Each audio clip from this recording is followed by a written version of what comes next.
Hola amigos, gracias por regresar para más español. Thank you guys for coming back for more Spanish. Voy a darte una lección muy importante. I'm giving you what I would hope is a very important lesson today.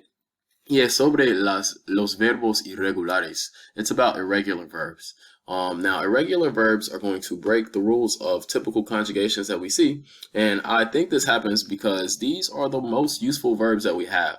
So no matter what you do and how far you go in Spanish, there's not going to be a time when you get away from using verbs with these really strange looking conjugations. So I'd say practice them as much as you can and try and use them in as many different ways as possible because they won't go away.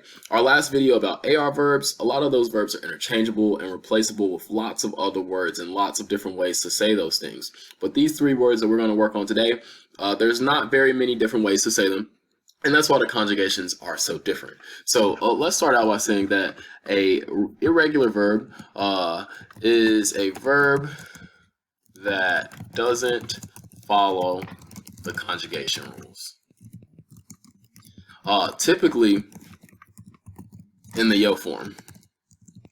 So what you're going to see is usually a verb that's going to change right here when we get to yo. And it's not going to do what you would expect it to do.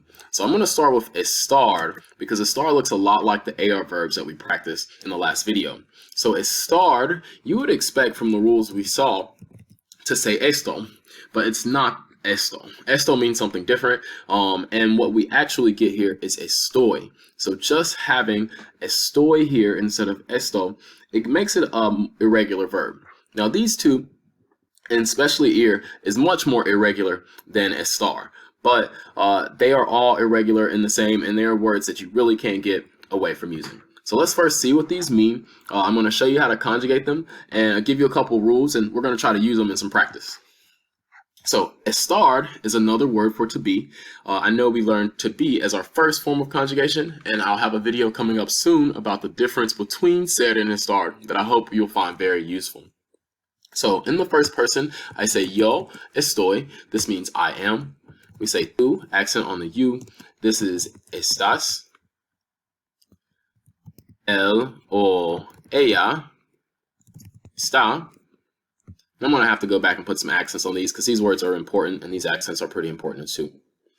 Nosotros estamos. Vosotros estáis. Y ellos están.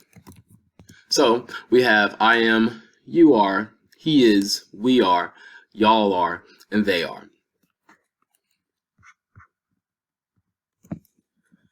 All right, so the next one we're going to work on is to give. And for to give, what we say is yo doy.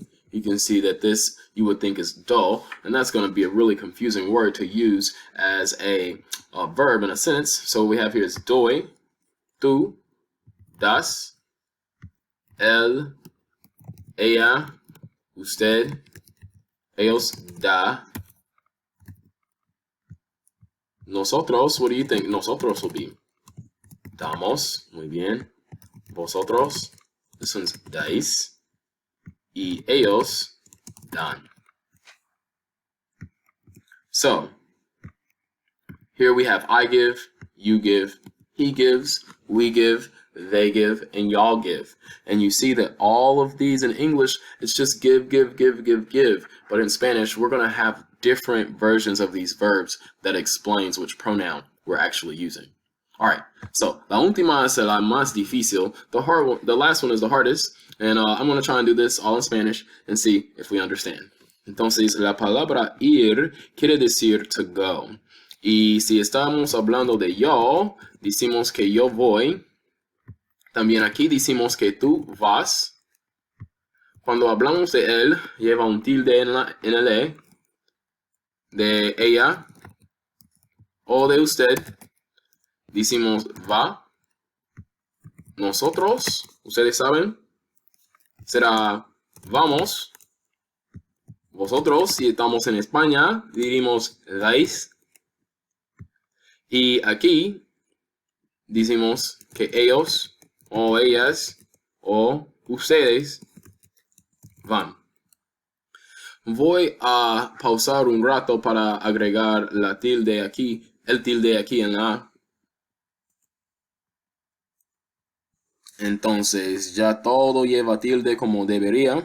Now everything has its accents the way it should. Looks like I still left one out of here. So that when you guys look at this conjugation video, if this is your first time ever tuning in, you don't think that no sabe cómo acentuar, that I don't know how to put accents on my words. So here's what you would look at if you were conjugating these.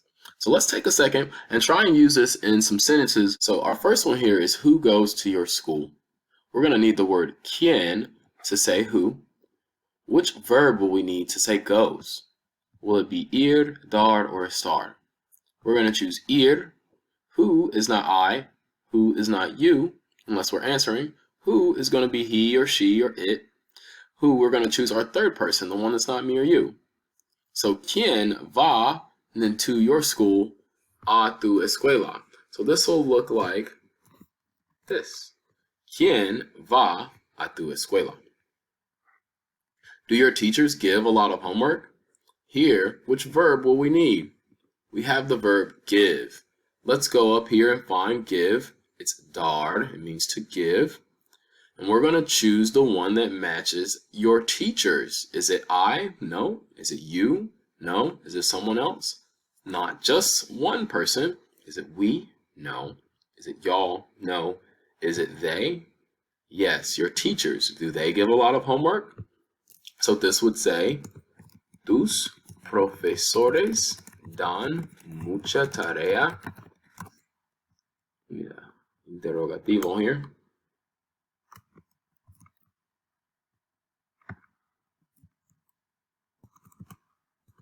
So this one says, do your teachers give a lot of homework?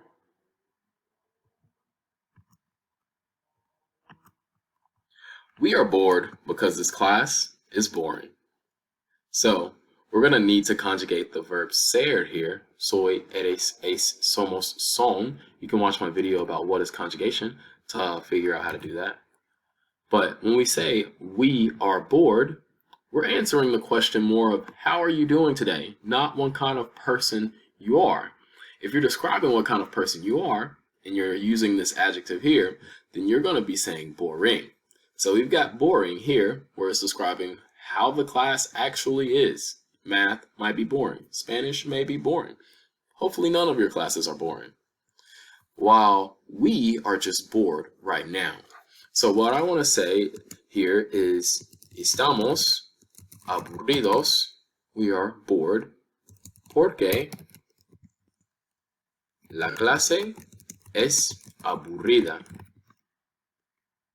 I don't know why I have the interrogativo here, but it's not needed.